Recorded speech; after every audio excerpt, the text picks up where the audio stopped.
All right, we are going to, I know we have a number of people who have signed on. We're going to give this about 60 more seconds before we begin the panel discussion, just to allow anyone who's been waiting in the waiting room or whatever to come on, and then I'll begin and start with an introduction. So just hold off for just 45 more seconds.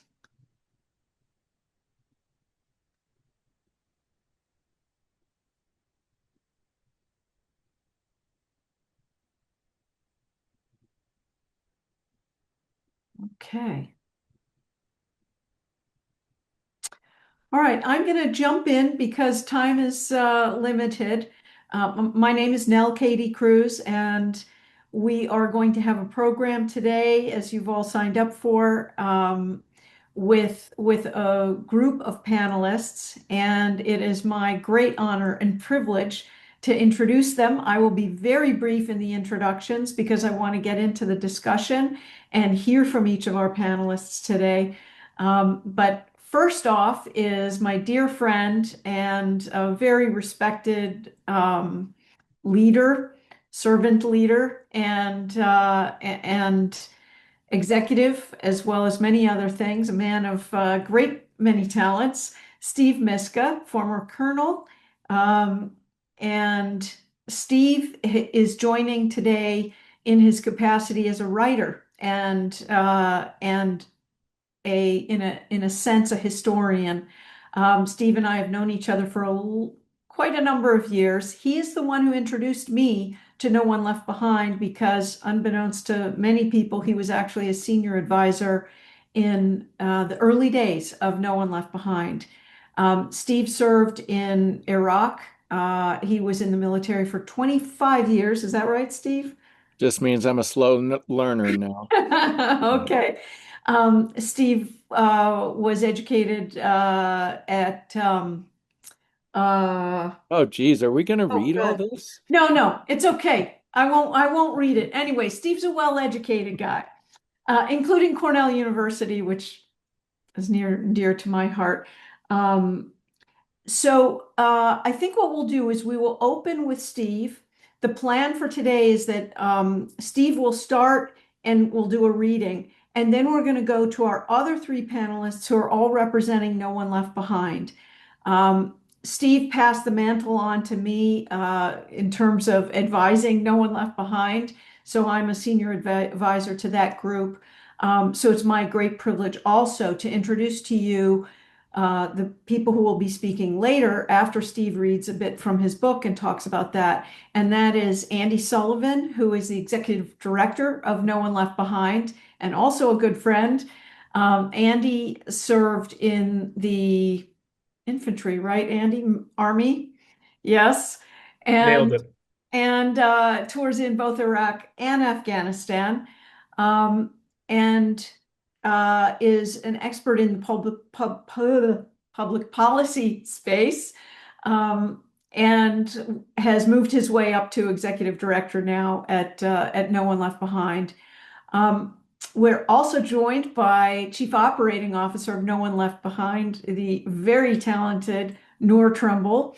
Noor is from Iraq, born and raised in Iraq, and came as a refugee to the US in 2008, I believe. Is that right, Noor? Yeah. So Noor has a fascinating background and adds a tremendous amount of operational and strategy skill sets and experiences to the No One Left Behind efforts. And then we also have, last but not least, we have Azad. Azad is a what we call an ambassador at No One Left Behind. Azad started at age 16 as an interpreter in Iraq, and Azad served for many years, then came to the U.S., hadn't had enough, so he actually rejoined the military and is it Marines, Azad? Correct. Marine infantry. Yes, joined the Marines and and is now, I think you have finally moved on from that. But, Correct. talk about service. So, the theme across all of our panelists today is service, patriotism, service, and commitment, along with a lot of other things. So I will turn quickly now to Steve, and we'll move on. Steve, let's just dive into it. What inspired you to write this book? Oh, let's see. It's hard to So, share. yeah, Nell, I know I always have problems with that, with the camera focus. The at the time of the story, this is set in 2006 and 7. So, Noor came slightly after that, right? But that time frame was really violent in Iraq and in Baghdad in particular.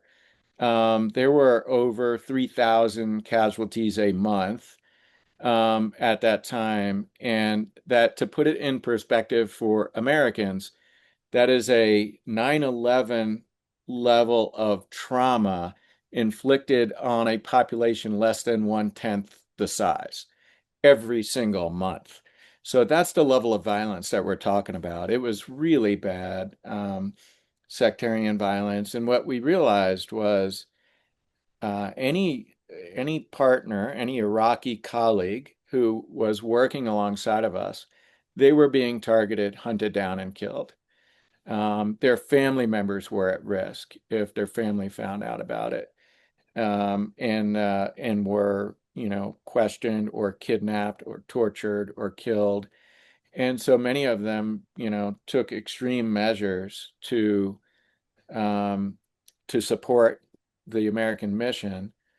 And as a result, my team, what we realized was we couldn't look ourselves in the mirror unless we did something to help the interpreters and other partners who were going out on patrol with us every day. And so that was really the inspiration to write the book and to try to tell this little known thread of, and it's not an Iraq thing, right? It very much came up in Afghanistan. It has happened historically throughout the history of warfare. And so if we know our adversaries who fight from a position of weakness are going to go after our soft networks, right? The people who don't have a lot of protection, don't drive around in up armored Humvees to get back and forth to work, then, shame on us for not trying to counter that strategy, for not trying to protect our most valuable partners in conflict. We couldn't do the mission without them.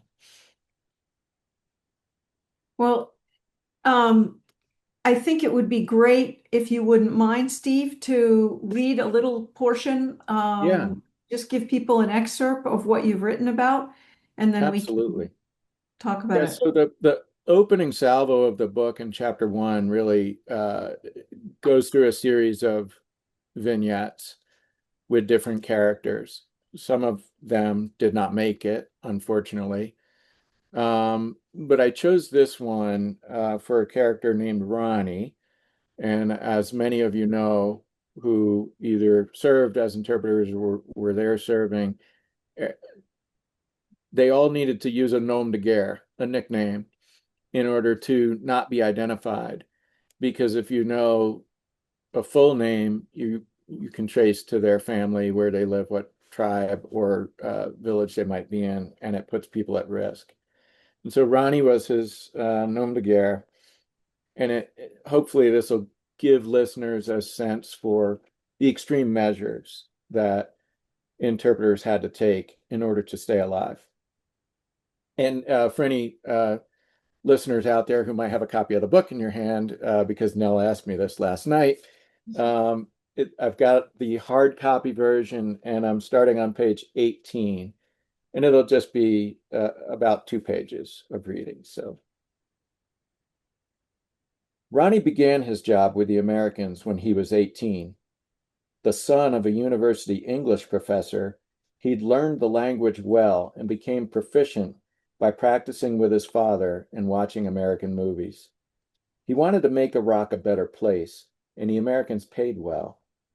However, he knew better than to tell anyone about his employment, not even his own family. 8 months after he started work at a base called Camp Bonsai, Ronnie was home one evening. His mother called that dinner was ready. Ronnie walked into the kitchen and found her folding a pile of laundry. "What's this?"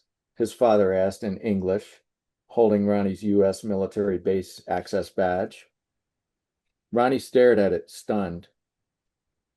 "Your mother found it in the laundry. Luckily, she was not sure what it was." "I can explain." "You don't need to. Your mother and I just want to make sure that you're safe. What would we do without you?" "Of course I'm safe. I translate documents in an office all day. Very mundane work, but they pay well." All a lie, of course. At that time, the Americans didn't issue interpreters body armor or helmets, and Ronnie patrolled every day. He was so naive to the risks that he wore his college clothes, white pants and a nice shirt, on his first patrol. He learned in a hurry from other interpreters how to mask his identity. In 2004, when the Americans asked him to replace an interpreter named Samir, they didn't tell him how Samir had died. Ronnie thought it happened on a patrol, but felt it prudent to ask. Only then did he learn that Samir had been killed leaving his house. Ronnie's father said, "We appreciate you help provide for the family. Please be safe." It was impossible to tell if his father knew he was lying, but Ronnie understood he needed to make changes. He attended nursing school in the evenings. He wore his hospital scrubs to and from work, a useful alibi. People who had time on their hands to observe his comings and goings could plausibly believe that a hospital employee worked long hours. The disguise allowed him to leave early in the morning, change on base, and patrol with the Americans. After his shift, he'd change into scrubs and go to nursing school, and late at night, return home. Ronnie arrived on the base one day and found his lieutenant in distress. The previous day, the officer had made a severe mistake while reversing his Bradley armored vehicle. He'd crushed a minivan loaded with Iraqi civilians. People died. Others were seriously injured and evacuated to a hospital. The interpreters were all talking about it. One of them described the incident to Ronnie, so when the lieutenant asked Ronnie to come with him, he surmised it had something to do with the accident. "I've been ordered to compensate the families of those who were killed or injured," the lieutenant said. "We're going to the hospital. You know where it is?" Ronnie hesitated, then said, "Can I make a suggestion?" "That's a very bad idea." He wasn't sure how his input would be received. He was new on the job. The Americans were just getting to know him. "I know it's a crappy situation." The lieutenant was angry and pacing. "I don't want to go to the hospital and deal with wailing families, but I have to give the families blood money to keep them from seeking revenge." The U.S. military made frequent salacia payments to compensate grieving families for injury and loss. "I understand blood money," Ronnie said, "and you are right about that. However, Iraqis are very emotional people. If you go to the hospital, they might go crazy on you right there. Let me call and get the information on the families. That way we can settle in the privacy of their homes when emotions calm down." So that's just an example of the value add that, interpreters brought to the fight, the the mitigation they were able to help us do in a cultural context that we just don't have any perspective on. And so I thought that would be helpful, not to mention the extreme measures that many Iraqi colleagues had to take in order to work alongside of Americans. Steve, during the first book release, Afghanistan started to unravel. And so I'd love for you to describe some of the work that we did together as Kabul fell. Yeah, it's interesting. I found that harder than the time in Baghdad. actually. Probably because I wasn't in Kabul, maybe. I think I've got operator's blood, but it was, there, I know everybody on this call was impacted by that, and probably everybody listening, in the audience or who might watch this afterward. But you were one of the first people I called, Nell, and I said, you know what? I'm coming to LA, and Jerry Greene has the president of the Pacific Council on International Policy has offered their office space in downtown LA for us to set up an operations center. Um, and so I'm grateful for the support that you provided. You basically became our chief financial officer and really helped me stay focused on the mission, which was supporting organizations like No One Left Behind. That was part of the Afghan Evac Coalition, the Evacuator Allies Coalition. But I think we counted between those two coalitions over 300 partners out there, whether they were established nonprofits, the resettlement agencies, or veteran bootstrap operations that stood up overnight, raising millions of dollars and dropping planes in to Mazar-e-Sharif or wherever to load them up with vulnerable Afghans. But it's, I mentioned it at the start, that was the similarities are striking, right? When veterans like Andy and Azad and I serve along other people out there in the field, we operate on implicit contracts, right? And that contract is we don't leave people who are with us behind. We just don't do that. And unfortunately, U.S. policy sometimes forces us and other colleagues, right, State Department colleagues or intel professionals to leave people behind, and it's a difficult prospect to face. So we did as best we could, with the Op Center of being this business to business connector, supporting the needs that were coming in, the extreme demands, and then trying to find capacity in the system who was capable of getting 30 people to a safe house near Kabul, who was capable of providing food or firewood or whatever, who was capable, if they were fortunate enough to make it to Qatar or Ramstein or wherever the lily pads were, of reaching contacts and helping them get manifested for onward movement to the U.S.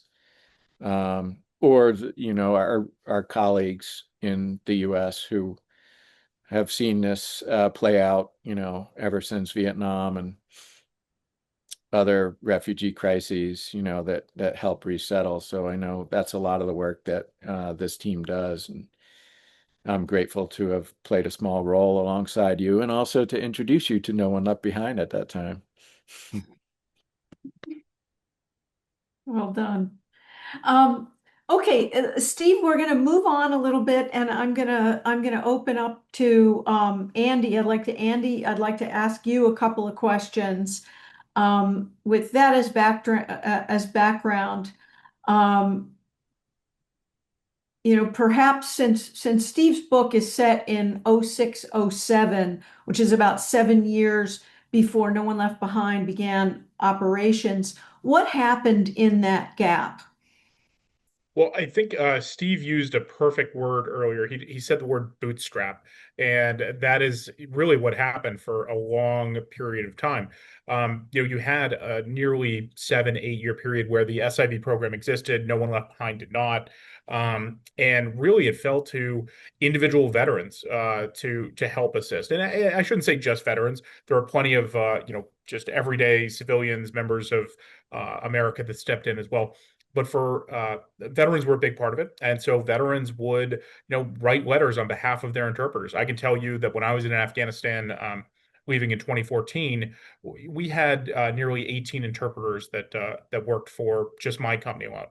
We wrote letters of recommendation for every single one of them, Me personally, I ghost wrote some that went up to our brigade commander because I thought, okay, nobody cares what Captain Sullivan thinks, but Colonel Ostland, people actually care about.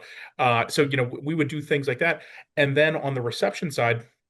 Back then in 2013, 2014, at first, SIVs did not get refugee resettlement benefits or anything. And so really that is a large part how No One Left Behind was started, was making sure that Janis Shinwari, when he arrived in America after his years of service on behalf of America, had furniture to move into his apartment, had a way to get on his feet. And so, all of that really was done at the individual level, by people that cared, by people that owed their lives to the interpreters and others that had worked alongside them. It's incredible. It's incredible to think, after all of that service, and then after all of the waiting for a visa, and the stress of that then you land with two suitcases and $14 or whatever it is, and we say good luck, Yeah. So that was actually when I got involved. Andy, the SIV programs are currently suspended. What does that mean in practical terms for allies who are waiting right now? Yeah, well, and no, I know you know this. It's a complex process to get a special immigrant visa, and so they are currently paused due to executive order out of the president. Um, but there are different, kind of major milestones that happen along the way within the SIV program. So we're seeing that some chief of mission determinations are happening. Largely, we're seeing that appeals are happening, or determinations on appeal are happening, but the actual determination, the chief of mission approval, where the State Department says yes, you are eligible for an SIV, we're seeing some of those happen, but certainly not the numbers that we previously did prior to the change in policy. We are not seeing visas be issued. There is a pause to visa issuance. Now, people are still receiving requests to come interview. They're still being notified by the embassy that is managing their case to come in and interview. But we are seeing basically automatic denials under the provision of the Immigration Nationalization Act. So people are being asked to come in and interview. If they do, we're seeing basically immediate denials, and we are not seeing the issuance of visas. And this is across the different SIVs. This is the 602B Afghan program. This is the 1244 Iraq program. And this is also the 1059 Afghan and Iraq translator program, which I think Mike Azad will probably talk about later. So we're seeing pauses across all three of these different pathways. I will say, however, there is still a small subset of SIV recipients that have received their visa. So they received their visa, they had it in their passport, they had their passport back in their possession prior to the change in policy. For those SIVs, they are still eligible to travel. They are still eligible to enter the United States. No One Left Behind is still assisting them with travel. Some good news in a rather dark time. We actually welcomed an Iraqi SIV to Texas earlier this week. Somebody that has been working to get his visa for years, and then the conflict between Iran and the U.S. made some of his travel a little harder, but thankfully we welcomed him earlier this week. We bought his flight free of charge from him, and he's already moved into an apartment in Houston and is getting himself established. So that's a long-winded way to say it's complex, but we are not seeing new visa issuances happen right now. No. Okay. That's I guess maybe you could give us an approach. I'd just like to hear, what is the approach of No One Left Behind right now in order to help the situation? Yeah, I mean, I don't want people to take away from this that there's not work being done, because in fact, I think we're at a as high a level of work as we've had in the 3 years that I've been here. It is still happening. Although we're not doing the level of flights that we did last year. Last year, we're blessed enough to provide over 3,300 flights for SIV recipients to come into the U.S. We're not seeing entries in that number. But now our support, the life support that we provide to SIVs, and it is largely Afghan SIVs in Pakistan. That is still happening. In the month of April and May, I believe we're going to provide financial assistance to over 700 Afghans that are currently waiting on their SIV. So, they're stuck in a holding pattern where their visas are not being issued. There is still a dire threat against their life in Afghanistan. And so they're having to hide out in Pakistan. So, from our perspective, it's imperative that we continue to provide them the sustainment and life support that they need to survive in Pakistan, as our advocacy team pushes really hard to change policy so we get those SIVs resumed. The other thing that I would say is, we, again, incredibly proud that we helped over 3,300 people come to the United States last year under the Special Immigrant Visa Program. That work is not over. We want to make sure that all of those people are thriving. They're on an upward trajectory for economic mobility. Kids are enrolled in school and doing great. They have vehicles and are pursuing educational or employment opportunities. So we're devoting a lot more money to emergency rental assistance. We're expanding our loan program so that we can give no interest loans, so SIVs can buy a car and have a means of transportation, so they can pursue economic opportunities, job opportunities. So there is still a lot of work happening both in the United States and then abroad, despite this pause to visa issuance. Oh, that's good. Thank you. Thank you for that. Over to Noor. Noor, you arrived in the US and within a year you were serving as a language instructor at the Defense Language Institute. And Steve has just described interpreters in the Baghdad Underground Railroad from the outside. What does that gap look like from the inside? Thank you, Nell. I was very lucky to be on the first Iraqi class or Iraqi program officially at the DLI. And this is really interesting because Iraqi is not even a taught language in Iraq. It is just a spoken language. So most of us speak our local dialects. Iraqi is a dialect that is as different from the modern Standard Arabic, which is what the DLI has, historically taught, as French is from Latin. So, on the outside, it seems like they're just variant accents, but it's almost a fully formed language. So we had about 12 students, 6 instructors, and there were brilliant service members who were in class minimum of 9 hours for a year-long, very difficult program. And we combined 2 or 3 classes. We probably graduate about 5 students who can speak Iraqi at a very, would say, survival level. That is a lot of resources, a lot of work, and it's not for lack of understanding. It's not lack of hard work. It is that the reality on the ground is very, very different than how we perceive it to be. There's more than 10 different active languages in Iraq alone, 40 plus in Afghanistan. And in the classroom, we can teach structure, language, grammar. We did a lot of, kind of building whole cities and taking our students through like how to get a passport, how to get an ID and so on. But we can't replicate the pressure. You can't replicate, threat to your life. You can't replicate having to make a split, minute decision that is either saving somebody's life or putting them in extreme danger. These individuals who are local nationals in Iraq and Afghanistan, and I know we have a lot of our allies in other countries like Syria, have a unique aptitude. This is not something we can easily replicate here. It is on top of that, they also understand language and intent, not just from the Iraqi side, but also from the US side. So they're in a split decision. They're taking a scenario in a different language. They are processing the scenario. They're processing, how can I take this from English and interpret it under this highly emotional, highly stressful event to Iraqi, and then take back, from Iraqi back to English, with also making sure that I'm not taking back anything that could be, more disastrous or harmful to the situation. I don't know how you can replicate that in 10 plus different languages, 40 plus different languages.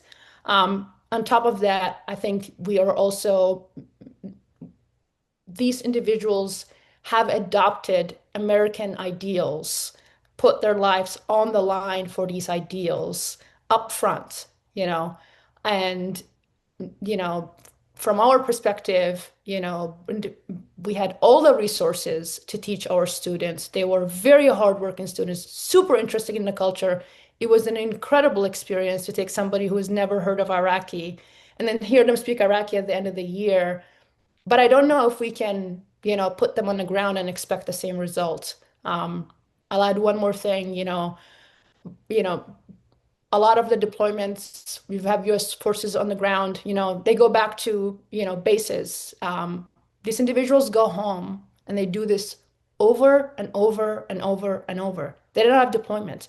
So there is this also kind of continued, knowledge that that is a treasure for the next person coming around and so on. If I can add to your point, Noor, you're making like really important national security arguments here.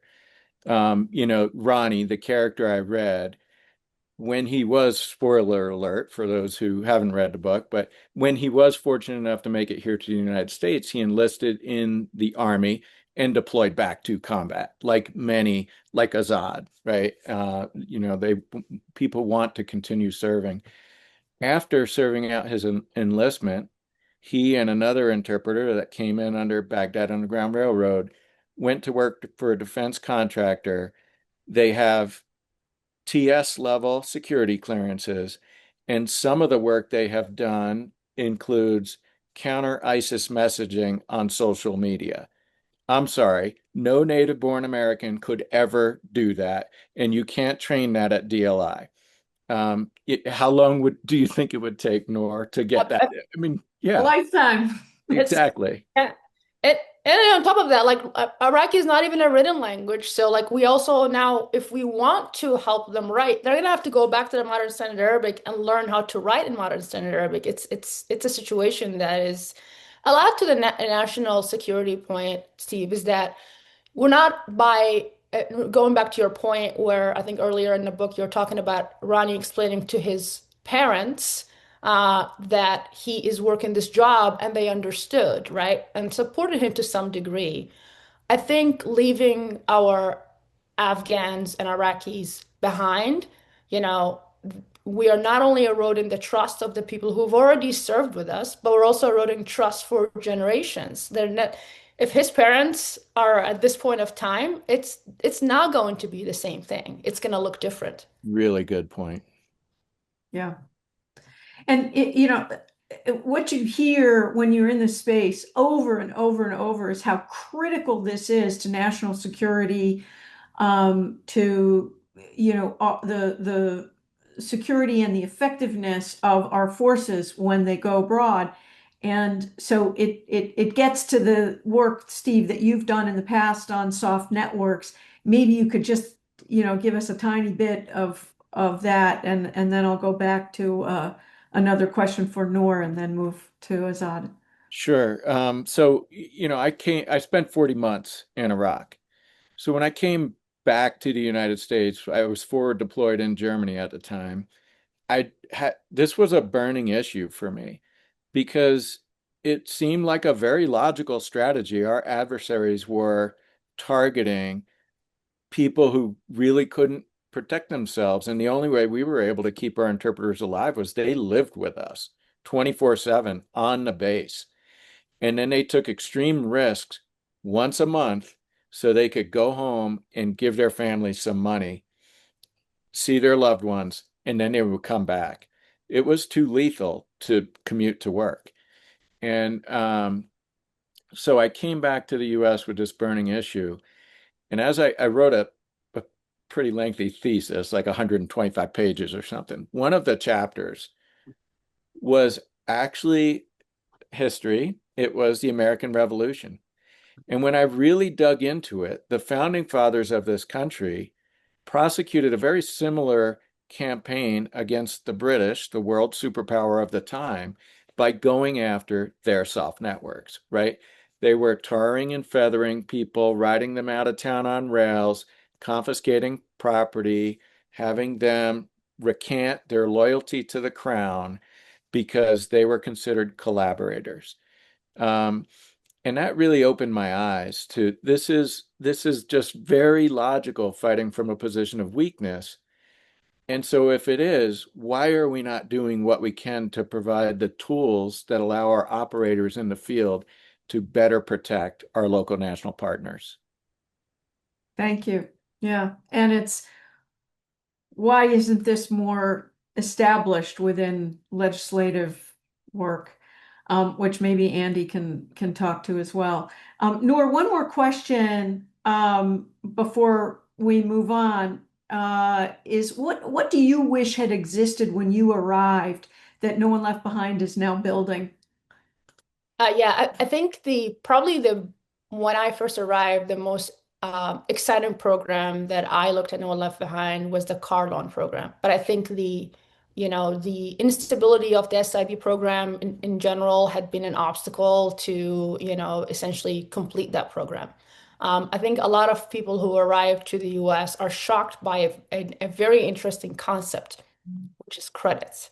You really can't do anything without credit. And most people who come here, you could be a doctor, you could be an engineer, you could be whatever you want to be. If you don't have credit, it's really hard to do things. I remember when I first needed a phone at the time, they had to run credit. And it's like you can't even get a regular cell phone.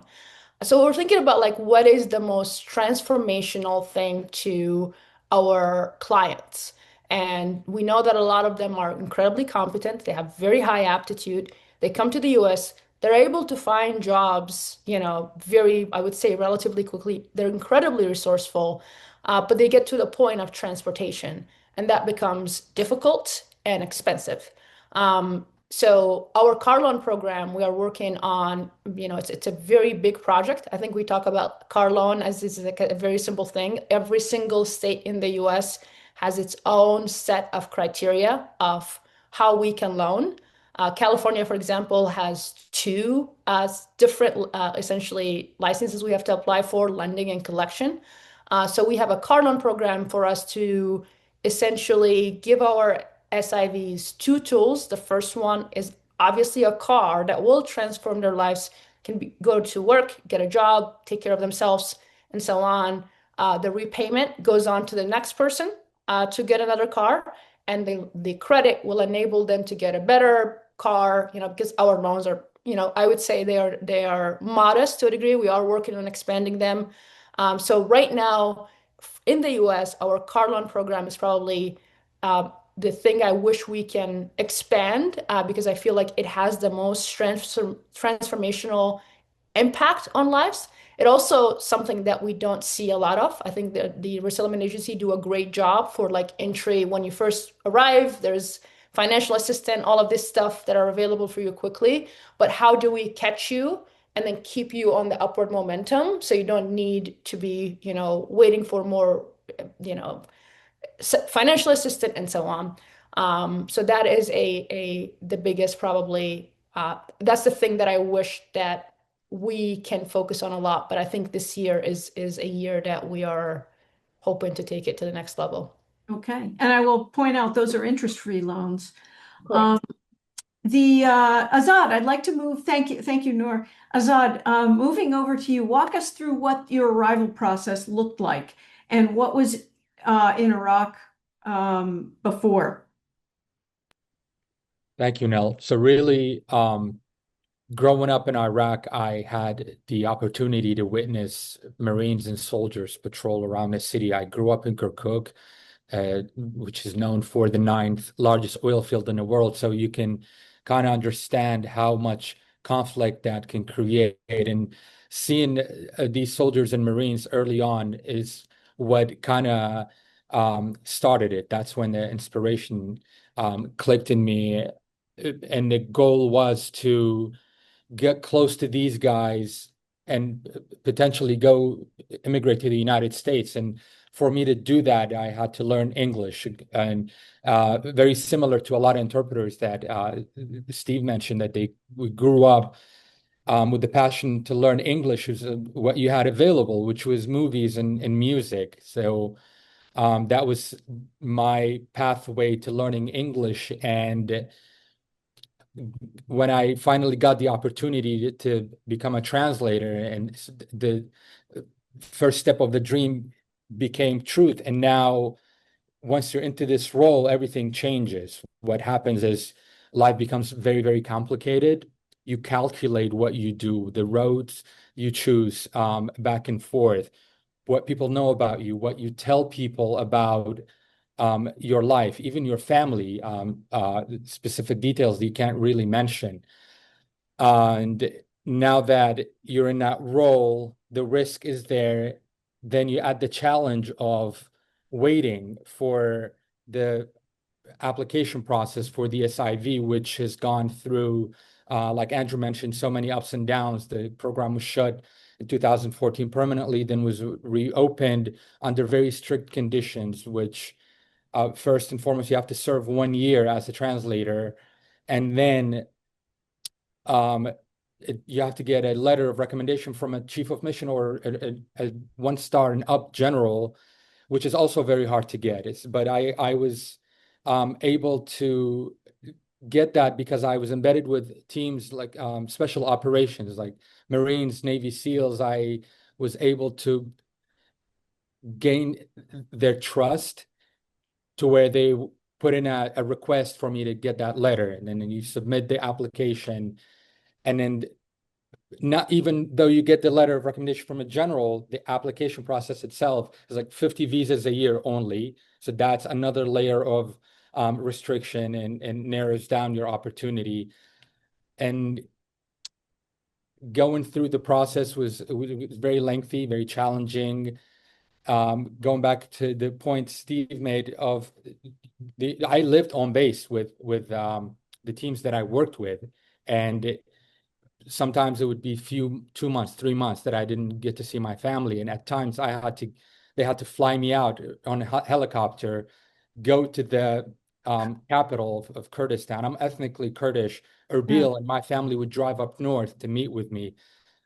So it's a lot of challenges, but I knew what I got myself into, really. And eventually in 2019, I was granted the special immigrant visa, and I immigrated to the US, and I can touch more on that as we go. Yeah, I'd like to take a quick intermission from that and come back to you, Azad, because I want to ask Andy just very quickly, this gating of, there's only 50 a year or however many a year. What is No One Left Behind doing about this problem of there simply aren't enough visas? I mean, there's a problem of it takes way too long, but there's also a problem of there aren't enough visas. What activities is No One Left Behind doing, or what are you doing to address this as best as you can, which I know is like pushing on a string? Well, no, it's funny you say that. This is one of the things that was like the very first thing I worked on when I came into No One Left Behind as the director of advocacy. It's interesting the way the three different programs have been laid out, because there's problems with all three, but there are certain things that are strengths with some and not with the others. With the Afghan program, there are more visas available still. However, that's something where there's a visa ceiling, and we would have to fight to raise that ceiling. And so the last time the ceiling was raised, it was the largest increase in the history of the program. We got 12,000 new visas that were issued. And that's 12,000 for principals. So that's not, spouses or children. It's the whole family only counts as one. Now for the 1059 program, what makes it tough is it's limited to 50 a year. We've What not is been able to. 1059? Is 1059 Iraq? That is now admittedly it's both Iraq and Afghanistan, but that's the program that Azad came in under, and it's the one that's servicing the overwhelming majority of Iraqis now, or was prior to the pause. It's tough because it's limited to 50 per year. However, it doesn't have a sunset. So basically every year in 2027, there'll be another, unless a law changes, God forbid, but there'd be another 50. And we don't have to fight to get that program extended. It just is going to continue. Now, the Afghan program, we had to fight to keep it alive, and actually it has sunsetted for new applications. So the 602B, the Afghan program itself, is not taking new people. Now there are still visas available for issuance, and when the program restarts, people should still be able to get their visas. However, that program is sunset, so it's not accepting new applications. So I say that to contextualize. It's a messy landscape, and that's just a function of how the laws were written going back as early as 2006 and have been updated throughout the years. We're trying to improve it through continued outreach in a thoughtful, bipartisan manner. Sonia Norton leads our advocacy effort. She does a great job of working with Congress to try and improve it. But I'm not going to pretend that this isn't a challenging political environment and there aren't headwinds against improving the program. And so I hate to say it, but we're kind of in the defensive right now. And although we continue to push to expand the number of visas available, it's a challenging political environment. One of the things I appreciate about No One Left Behind is it's very much a bipartisan issue. The people, the board members, the employees of No One Left Behind represent all facets of the political spectrum. So I really love that about No One Left Behind. And the fact that, you're at the stage where it is what it is, but we're going to keep working it. And so, you just got to take it as it comes. Yeah, one thing, no, I just want to Yeah. point out, because I know there are probably a lot of people on this call that are feeling a little dispirited. I Yeah. would just point out, this is a specific political moment in time, and no political moment lasts for forever. And that's a large reason of why we continue to engage in advocacy the way we do, is we want to make sure that we do not poison this issue for one political side or the other. And so, we may not come out and throw, the fireballs that others do, but that's because we know that this moment won't last, and we want to make sure that when we're on the other side of this political moment, that this still is an issue that resonates across the political spectrum. Yep, very good. And that's very helpful. I appreciate that. Azad, back to you. You enlisted in the U.S. Marine after arriving in America. That is very curious. Why did you do that? A lot of reasons, but I'll make it brief. So really joining the Marines was not really a decision. It was a continuation of something that I was already a part of. I already worked with the military, special forces. I understood the mission, the trust, all the responsibility that came with it, and not to mention the camaraderie and the brotherhood. Everything was familiar to me. So it was me going from needing America's protection to being the one that's providing it. And that transition meant really a lot to me, and it was just under a different uniform. Yeah. And then what do your fellow Marines know about where you came from, and what don't they know? So the Marines are known for being very direct. When you're asked a question, you go straight to the point. What was really hard to explain was being on the other side of the wire. Is I'm an asset to the mission, but I'm being protected. My life is counted on these fine gentlemen that I'm serving with. Like Steve mentioned, that in the early days, even nowadays, you barely get the chance to wear a body armor or a helmet, or even you're not even allowed to have a gun on you. So that part was a little challenging to kind of explain. But when people really mention interpreters being assets, it's not really an idea that you hear. It's an outcome of the partnership that we all had together.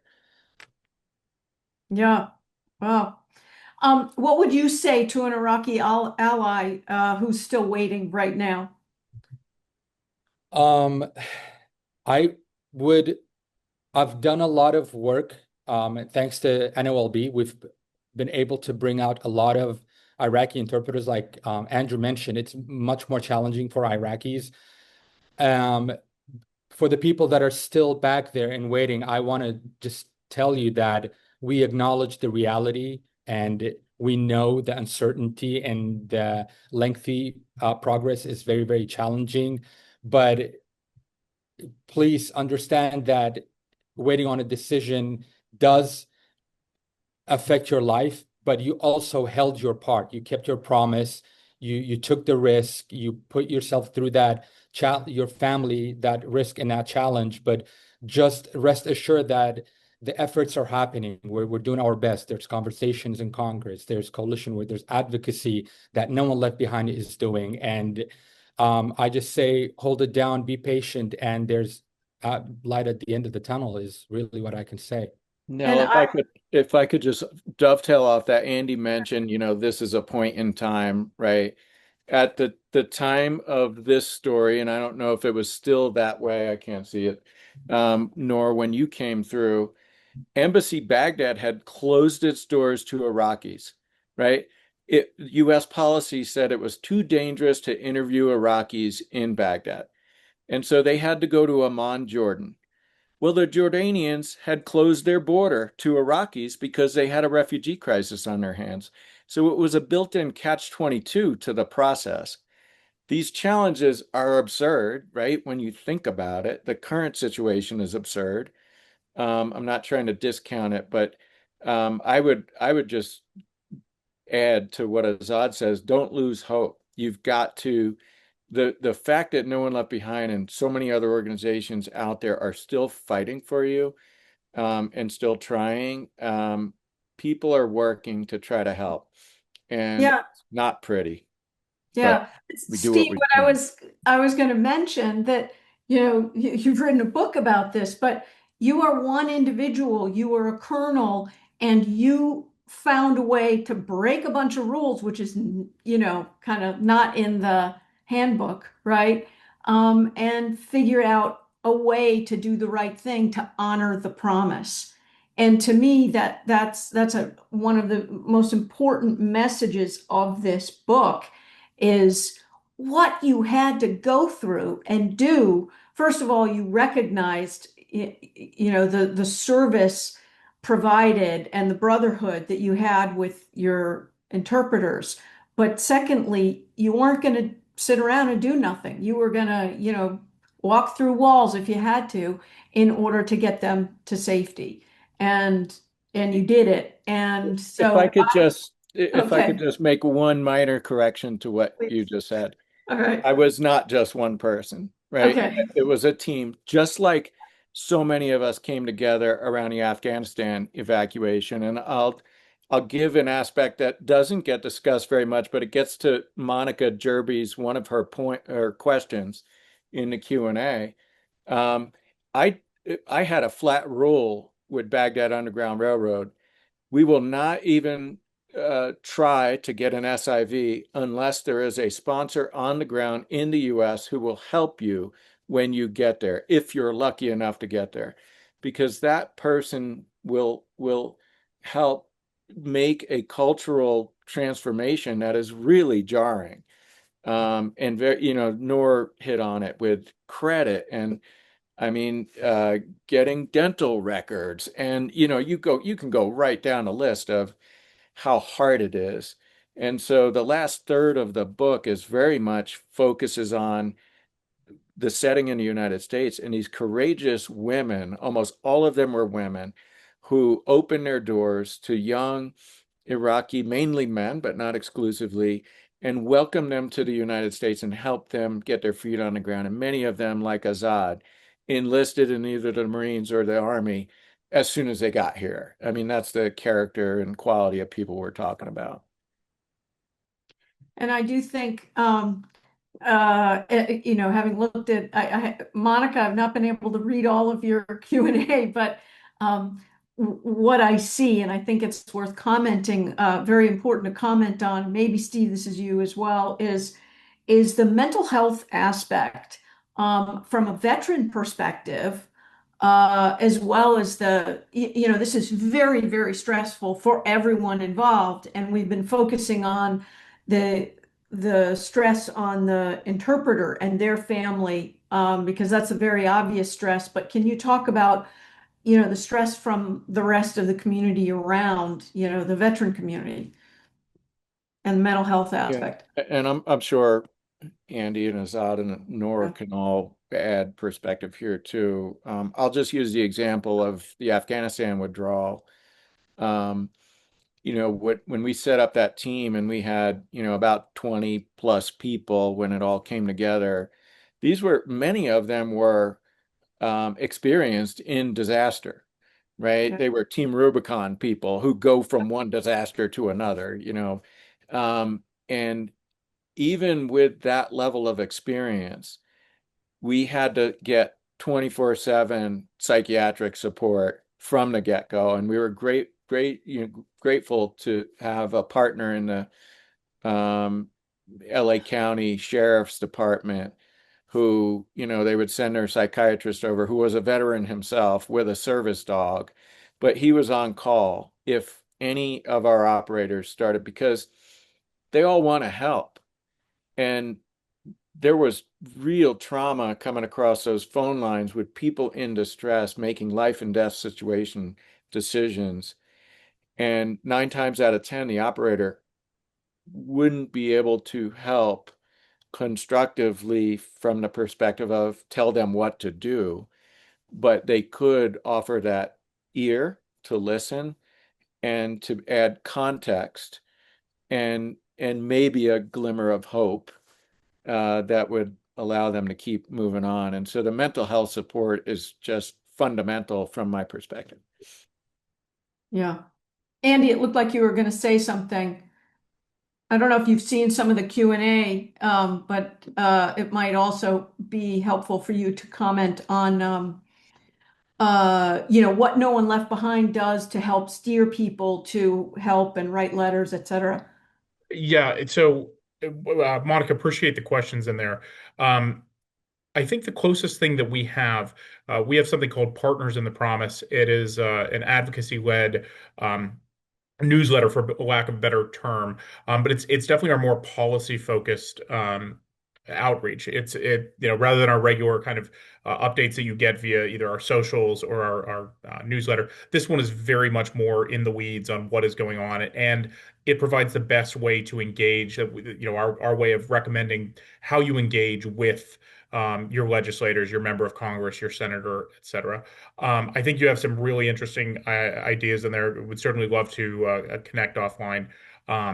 But yeah, I would make I guess since we're here right now, would love to make a pitch for people to join our Partners in the Promise, to hear more from Sonia and our advocacy team on, what's happening at this specific moment in whether it be government appropriation cycle or the National Defense Authorization Act, the defense bill, what is Congress working on right now, and how can you best engage, the administration. So, for my team, if we can put the plug to Partners in the Promise, I think that'd be great. Yeah, I hope that answers it. I think you're on mute there, Nell. Thank you. Thank you. We only have 2 minutes left. What have I missed? What would anyone here like to jump in and say before I close out? The only thing that I will mention real quick now, because I think it's kind of in the zeitgeist right now, is there's discussion about what's happening at Camp Asilia, and potentially the people on Camp Asilia going to go to Democratic Republic of Congo. If you're not tracking, there was a New York Times story that came out probably about 10 days ago, so now that broke it, and then been subsequent stories therein. In short, it seems as though the administration is in contact with Democratic Republic of Congo and working through a possible plan, and I do use the term possible plan, to send the Afghan residents of Camp Aslia, or really to offer to the Afghan residents of Camp Aslia the chance to resettle in the third country of Democratic Republic of Congo.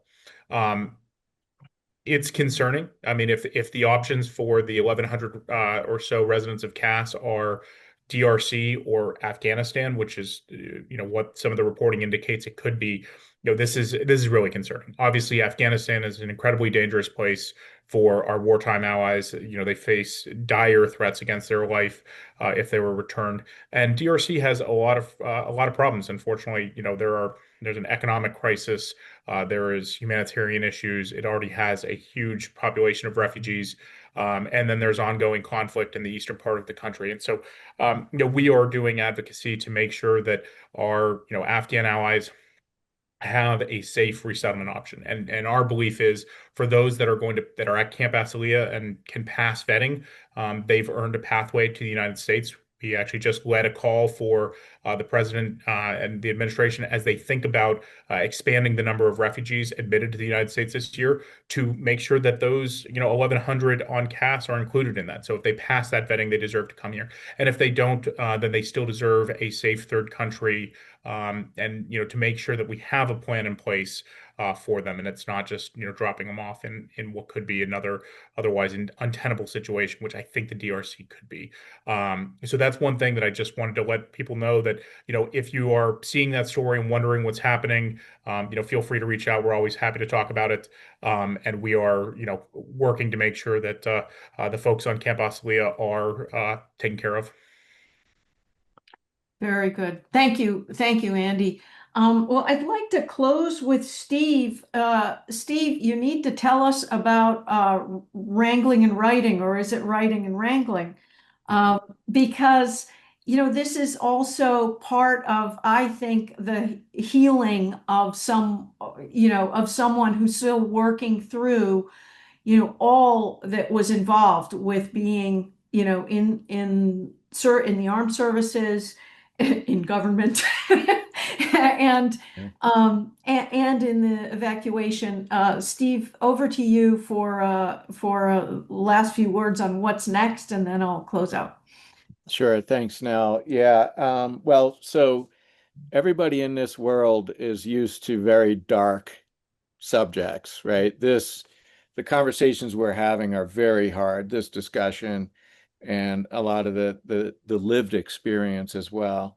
So I decided when I resigned from government again a year ago, January, that I would just spend time with horses, and I've been writing about them. And horses make me laugh every single day. They do something that I am not expecting, or they help me be present and in the moment, right? And you can't BS a horse. They can feel how you are showing up emotionally. And so if you're thinking about, stuff going on elsewhere, they're going to sense it, and things might not turn out that well. So you really need to be focused. And so I try to share some of those stories on Substack and, the other social platforms, and get them out. So if anybody needs a little sunshine in their life, if there's just too much darkness and you need a laugh, you can read stories about how horses are always trying to jailbreak on me. One of my 2 rules, no jailbreaking when I'm taking care of horses. And Yeah, but you had some jailbreaks anyway. yep. Texas broke me, I think. Texas, I had 4 in the span of 2 days, and it was just bewildering. I'm on my 7th farm right now. I love following your writing. I think it's a wonderful thing to see what you're doing. And I want to thank you. Thank you for writing the book. Thank you for all of your service. Thank you, Azad. Thank you, Andy. Thank you, Noor. I am so privileged to be able to work with such amazing people, all with service as one of the guiding lights. I appreciate the questions. I know we didn't get to everything. There's a whole other segment we could do on mental health. But I truly, truly appreciate everyone's attention to this, everyone's support for Steve, for his book. We look forward to the Audible version or the audio book. This summer. Okay, thank you. And look forward to the next time we can have a chat. Thank you, everyone. Appreciate it. Thank you, Nell. And Okay. thanks everybody. the whole team. Thanks to no one Thank you, left everyone. behind. Thank Take you. care. Bye-bye. Bye. Thank you all. Bye, everyone.